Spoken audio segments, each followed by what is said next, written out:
মূল সমস্যা হচ্ছে যে সারা শহরের জুড়ে যে জল আসছে ড্রেনের, সেই জলের যে আউটলেট রেলের জমির মধ্য দিয়ে রেলের ট্র্যাকের ভিতর দিয়ে আন্ডারপাস দিয়ে যায়। একটা পুরনো আন্ডারপাস সিস্টেম ছিল, সেটা বন্ধ হয়ে আছে।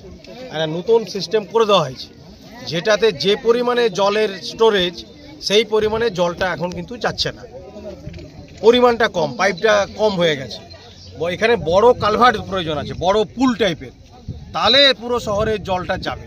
আর পুরনো যে পুল বা কালভার্ট যেটা আছে, এইটা যতক্ষণ না ছিল, সেইটাকে যতক্ষণ না খোলা যায় ততক্ষণ এর সমস্যার সমাধান হবে বলে আমার মনে হচ্ছে না।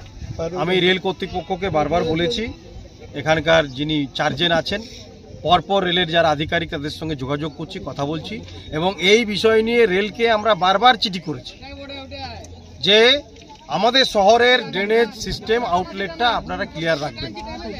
ওনারা চিঠি করেছিলেন, আমরা পাইপ শিফটিং করে দিয়েছি। আমাদের আন্ডারপাস এখানে পাইপ গেছে, সেটাকে আমরা বজায় রাখতে বলেছি। ওনারা আমাদেরকে যখন বলেন আমরা যথেষ্ট কোঅপারেশন করি। এখন আমাদেরকেও তো কোঅপারেশন করতে হবে। এই যে এত বড় বস্তি যে ধরুন ভেসে গেল, নিউ কলোনি ভেসে গেল, ওদিকে রামপদ কলোনি, ওইদিকে গাড়িখানা অম্বরেজ পল্লী, সব জায়গায় জল থমকে যাচ্ছে। কারণ জলের যে পরিমাণে জলটা বেরিয়ে যাওয়ার কথা, এতক্ষণ জল ছেড়েছিল মোটামুটি, জল এটা যদি ক্লিয়ার থাকতো তাহলে এখন জল কিন্তু নেমে যেত। কারণ আমরা তো এখানে জন্মেছি, বাবা জন্মেছে, আমরা তো ওই সাধুরডাঙ্গা কতটা কি হয় জল আমরা তো জানি। এখানে এটা নিচু জমি, এটা ঠিক, কিন্তু জল কখনো এইভাবে স্ট্যাগ হতো না, জল বেরিয়ে চলে যেত। তেলকলপাড়া শ্মশানকালী দিয়ে জল চলে যেত, ওইদিকে লোহারচল ড্যাম্পের দিকে চলে যেত, কিন্তু সেই জলটা সেই পরিমাণে বেরোচ্ছে না, এটাই মূল সমস্যা। টানা বৃষ্টিতেই জলমগ্ন পুরুলিয়া শহরের বেশ কয়েকটি এলাকা। পুরুলিয়া পৌরসভার 23 নম্বর ওয়ার্ডের শরৎ সেন কম্পাউন্ড এলাকায় রাস্তার উপর হাঁটু জল দাঁড়িয়ে বিপত্তি। রাস্তা দিয়ে যাতায়াত করা দুষ্কর হয়ে পড়ায় চরম ভোগান্তির শিকার স্থানীয় বাসিন্দারা।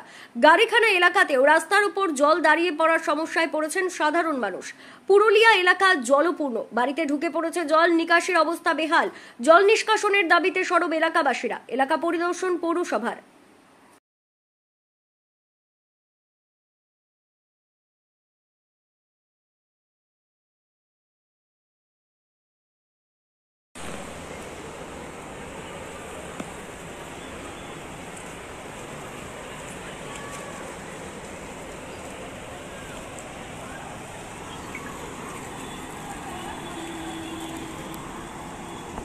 বন্ধ করেছি, আমরা ডুবছি সকাল থেকে। ছেলেপুলে আমাদেরকে একটা ছেলে মনে হচ্ছে তখন আর লিখোজ হয়ে গেল, মারা গেল, তখন কি আর বাঁচে থাকে, ভাষা চলে গেল, কেউ পাইলো না। সকাল থেকে আমাদের পাড়া যত ছেলে আমরা খুঁজলো, পাইলো না ছেলেটাকে খুঁজে। আপনার বাড়ি থেকে জল ঢুকে গেছে? হ্যাঁ, একদম ভরে গেছে, জল ঢুকে গেছে না, 2-3 মানুষ জল ডুবে গেছে। কি করে আছেন কাল রাত থেকে?